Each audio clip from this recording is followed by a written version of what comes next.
I'm joined now by Governor Youngkin. Good morning, Governor. Welcome. It's good to talk to you. Great to be with you. Thanks for having me. Our prayers we're lifting up today for everybody in Florida. Yeah, I know. Governor DeSantis knows what he's doing as you've dealt with disaster, so I'm confident about that. But I like the Salvation Army when it comes to making donations.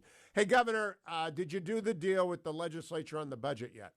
Yeah, we're really close. I haven't seen the final details on all elements, but big picture, we've got $1 billion of tax relief. That's on top of $4 billion last year. That brings us to $5 billion of tax relief in 19 months, and we're continuing to see a really strong economy support, or at least job growth in Virginia support that, which is great.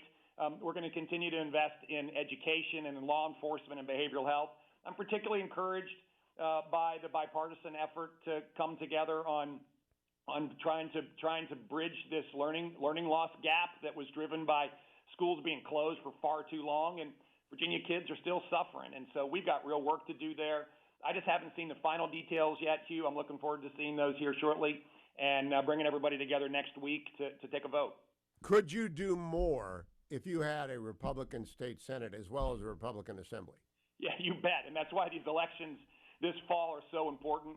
I think they're the biggest elections in America because we can show that a state that was completely controlled by Democrats just 24 months ago has changed direction completely and chosen statewide Republican leaders and a House and a Senate. So while we've got our House today, our Senate and House are both up here this fall. I want to hold the House and flip the Senate, and then we can really accelerate. And these petty fights over tax cuts and delays and bringing relief to Virginians, which could have been done back in January and February, and now we're here in August and September, is unfair. It's unfair for Virginians to have to wait. We could get to work and do much more.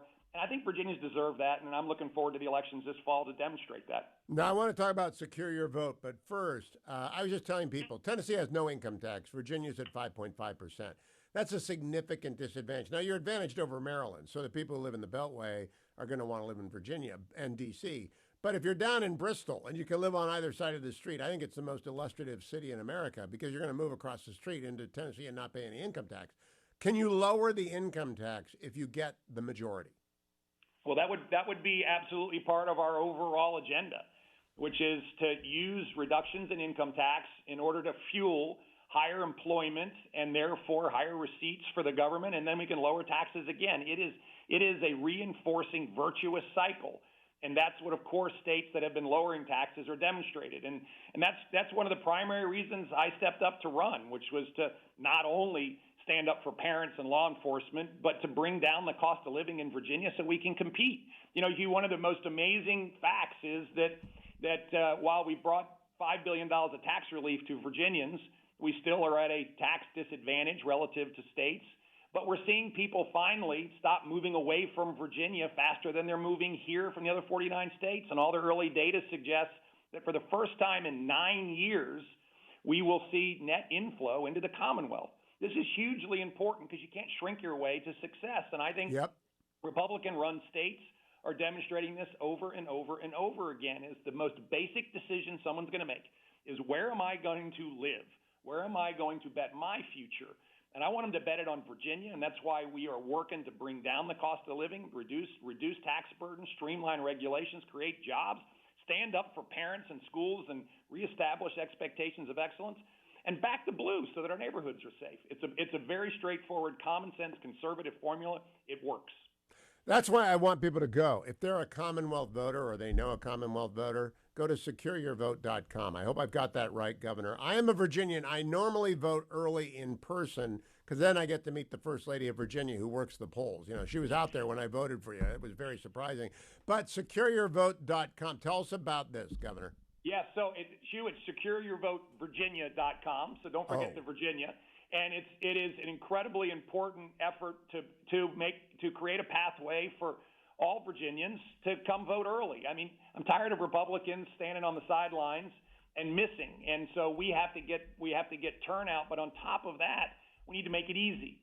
And so we have 45 days of early voting. You can make a plan to vote early. You can secure an absentee ballot. I'm tired of going into elections down thousands of votes on election day. And so we're going to get folks out. We've had a great effort so far. Lots of people have signed up to vote early. And I encourage everyone to go to secureyourvotevirginia.com, make a plan to vote early, and let's win this fall in these most important elections. Now, is it Virginia spelled out the whole way, or is it VA, Governor? Spelled out the whole way. Okay, Virginia. I will go check that. Now, will you tell us about the model policies? And something you said to Eric Erickson stuck with me, which is that if school districts do not adopt these, they are open to personal liability. And I love that point because it drives home that you got some outliers in a various number of counties up there that will not do the right thing, which is empower parents. What are the model rules, and what kind of protection does it provide to school boards and administrators? Well, the model policies first start with ensuring every child and every parent's privacy and dignity and respect. And they're founded on the basic principle that children belong to parents, not to the state. And therefore, every major decision in a child's life needs to be made by a parent with that child, not by a bureaucrat, not by a politician. Doesn't mean that they're not trusted people around the table, but a parent has the head seat at the table.